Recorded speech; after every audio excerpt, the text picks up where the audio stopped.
ఉభయ తెలుగు రాష్ట్రాలతో పాటు రాజమహేంద్రవరంలో కూడా బుధవారం ఉదయం స్వల్పంగా భూమి కంపించింది. రాజమహేంద్రవరంలోని మోరంపూడి, తాడితోట తదితర ప్రాంతాల్లో ఉదయం 7:27 సమయంలో దాదాపు 4 సెకన్ల పాటు భూమి కంపించింది. ఒక్కసారిగా భూమి కంపించడంతో స్థానికులు ఉలిక్కిపడ్డారు. తెలంగాణలోని ములుగు కేంద్రంగా ఉదయం 7:27 భూమి కంపించినట్లు అధికారులు వెల్లడించారు. భూకంప తీవ్రత రిక్టర్ స్కేలుపై 5.3గా నమోదైంది. తెలంగాణలోని హైదరాబాద్ సహా ఖమ్మం, మహబూబాబాద్, నల్గొండలోని కొన్ని ప్రాంతాలు, వరంగల్, హనుమకొండ, మహబూబాబాద్, రంగారెడ్డి, సంగారెడ్డి, మంచిర్యాల, భద్రాద్రి జిల్లాల్లో భూ ప్రకంపనలు కనిపించాయి. శబ్ద కాలుష్యాన్ని కలుగజేస్తున్న 201 మోటారు సైకిళ్లను గుర్తించి వాటి సైలెన్సర్లను రాజమహేంద్రవరం పోలీసులు స్వాధీనం చేసుకున్నారు. SP D. నరసింహకిషోర్ ఆదేశాల మేరకు గత వారం రోజులుగా ట్రాఫిక్ పోలీసులు ప్రత్యేక తనిఖీలు నిర్వహించారు. ఈ సందర్భంగా నిబంధనలకు విరుద్ధంగా ఏర్పాటు చేసుకున్న సైలెన్సర్లను స్వాధీనం చేసుకుని వాహనదారులకు కౌన్సిలింగ్ ఇచ్చారు.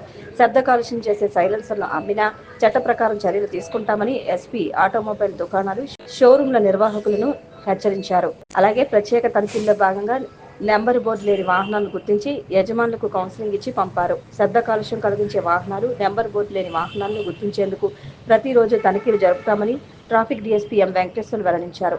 నిబంధనలకు విరుద్ధంగా ఉన్న వాహన యజమానులకు భారీ మొత్తంలో జరిమానా విధిస్తామని హెచ్చరించారు. రాజమహేంద్రవరం రామకృష్ణ మిషన్ గిరిజన సంచార వైద్యశాల ఆధ్వర్యంలో గోదావరి జిల్లా సీతానగరం మండలం లంకూరు గ్రామంలోని కస్తూరిబా గాంధీ ఆశ్రమంలో ప్రత్యేక వైద్య శిబిరం నిర్వహించినట్టు రామకృష్ణ మిషన్ కార్యదర్శి స్వామి పరిజ్ఞానంద మహారాజ్ వెల్లడించారు. ఈ వైద్య శిబిరంలో డాక్టర్ శ్రీనివాసరాయుడు, డాక్టర్ సత్యం రమేష్ బాబు సుమారు 250 మందికి రోగులకు వైద్య సేవలు అందించారు. ఈ శిబిరంలో 41 మందికి వివిధ పరీక్షలు చేయగా ఒకరికి థైరాయిడ్ పరీక్షలు చేశారు. కస్తూరిబా గాంధీ ఆశ్రమంలో రోగులకు, సహాయకులకు పులిహోర పట్లాలు పంపిణీ చేశారు. ఈ కార్యక్రమంలో ఆశ్రమ ప్రతినిధి Kumari G. Sushila Ramakrishna, mission coordinator Srinivas, Yannamani Venkatanarayana పాల్గొన్నారు. అలాగే పరమహంస యోగానంద నేత్రాలయ వేమగిరి సౌజన్యంతో సుమారు 60 మందికి కంటి పరీక్షలు నిర్వహించి వారిలో 6గురిని శుక్లాల ఆపరేషన్ నిమిత్తం వేమగిరి ఆసుపత్రికి తీసుకుని వెళ్లారు.